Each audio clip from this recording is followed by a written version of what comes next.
தமிழ்நாட்டின் முதலமைச்சர் மு.க. ஸ்டாலின் அரசியலில் அனுபவம் கொண்டவர். ஆனா ஆட்சியில் சில முக்கியமான தவறுகள் மக்கள் மத்தியில் பெரிய கேள்விகளை எழுப்புது. முதலாவது, சட்டம் ஒழுங்கு நிலை. கொலை, திருட்டு, போதைப் பொருள் சம்பந்தமான சம்பவங்கள் பல இடங்களில் தொடர்ந்து நடக்குது. அரசு நடவடிக்கை எடுக்குது என்றாலும் மக்களுக்கு முழு பாதுகாப்பு உணர்வு கிடைக்கலன்னு குற்றச்சாட்டு. இரண்டாவது, வாக்குறுதிகள் வர்சஸ் நிஜம். பல வாக்குறுதிகள் இன்னும் முழுமையாக நடைமுறைப்படுத்தல. இதனால் வாக்குறுதிகள் காகிதத்தில் தான் இருக்கா என்ற சந்தேகம் மக்களிடம் உருவாகுது.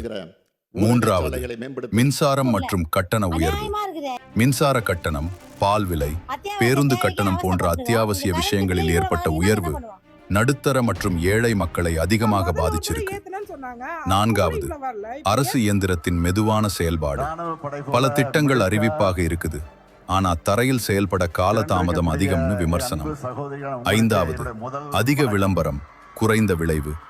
சில நேரங்களில் சாதனையை விட விளம்பரம் அதிகமா இருக்குதுன்னு மக்கள் கேள்வி எழுப்புறாங்க.